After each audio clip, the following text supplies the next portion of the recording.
इन्होंने शाही इमाम का फतवा की बात की, इन्होंने ये बताया कि भाई 80 की लड़ाई कौन लड़ रहा है, 20 की लड़ाई कौन लड़ रहा है। आरोप जो इनका है आप लोगों के ऊपर, सपा पर, कांग्रेस पर, दोनों पर, ये कार्यक्रम में इसलिए नहीं आ रहा कि मुसलमान नाराज ना हो जाए। हमारा मुस्लिम वोट तो इंटैक्ट रहना चाहिए ना, तो वो बाकी जो मिलेगा वो जाने से कोई बढ़ने वाला नहीं है। पहले अभय जी जवाब दे दें इस बात पर। देखिए, पहले तो मैं आज चूंकि आयोजन ऐसा है तो मैं रामायण के संदर्भ से ही अपनी बात रखूंगा। सुधांशु जी हमारे विद्वान, सियापति रामचंद्र की। अब मित्रों, ऐसा नहीं था कि आज राहुल गांधी जी से वैमनस्य और बेर ये यूं ही लिए हुए। आपको जानकर आप हतप्रभ रह जाएंगे। रावण का बेर क्यों था राम जी से, जानते हैं आप? हम जब जाएंगे अयोध्या नरेश के पास, दोनों हाथ फैलाकर अयोध्यापति दशरथ के पास जाएंगे और कहेंगे जिस प्रकार विश्वामित्र जी ने उनसे गुहार लगाई थी। विश्वामित्र जी गए थे अयोध्या नरेश के पास और कहा कि मैं दोनों हाथ फैलाकर धनुर्धारी राम और लक्ष्मण को मांग रहा हूं आपसे, क्योंकि जिस पुत्रेष्ठी यज्ञ से आपने इन पुत्रों को प्राप्त किया है, वन में वो यज्ञ संकट में है। वहां सुबाहु, ताड़का, मारीच विघ्न पैदा कर रहे हैं। मर्यादा पुरुषोत्तम राम ने मारीच को 400 कोस दूर फेंक दिया, सुबाहु और ताड़का का वध कर दिया।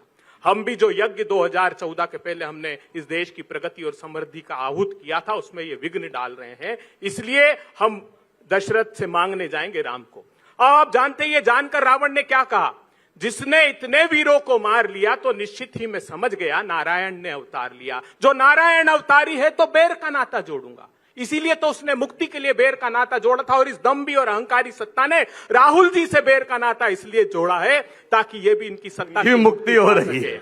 अब आप सुनिए, बहुत बात मैं 3 दिन से सुन रहा हूं।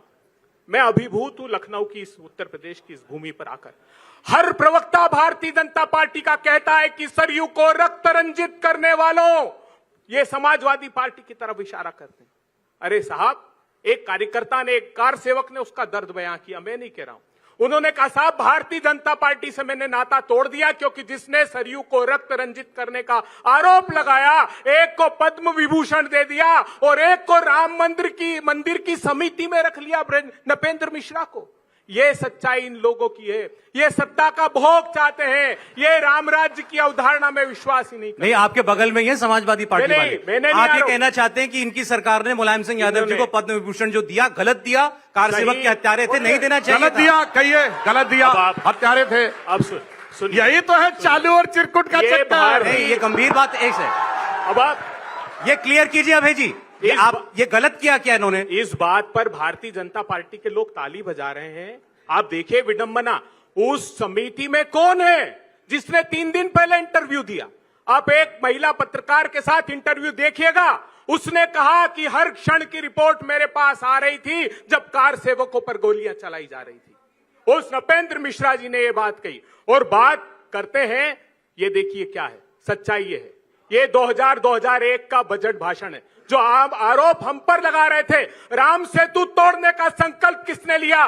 भारतीय जनता पार्टी की सरकार ने। इस स्पीच के पॉइंट नंबर 53 को देखिएगा। उन्होंने कहा कि हम प्रसन्नता पूर्वक सेतु समुद्रम परियोजना में उसी 11 नंबर के अलाइनमेंट को तोड़ने के लिए फिजिबिलिटी स्टडी के लिए 4.5 करोड़ रुपए का प्रोविजन करते हैं। नीरी ने ऑब्जेक्शन फाइल किए। उन्होंने कहा कि इस पर थोरियम की बहुत बड़ी लेयर है। तो इनके एक वरिष्ठ मंत्री जो आज स्वर्गीय है, मैं उनका नाम नहीं लूंगा क्योंकि वो इस दुनिया में नहीं है, वो गए और नीरी से संशोधित कराकर उसी अलाइनमेंट को तोड़ने का मानस बनाया। अटल बिहारी वाजपेयी 1998 में तमिलनाडु गए और कहा कि अन्नादुराई का स्वप्न साकार करने आया हूं, सेतु समुद्रम परियोजना को लागू करूंगा, अर्थात राम सेतु को तोड़ दूंगा। वही मुकदमा हमारे खिलाफ भारतीय जनता पार्टी के सुब्रमण्यम स्वामी ने लगाया। जवाब दे दो आखिरी बात प्लीज, 1 मिनट।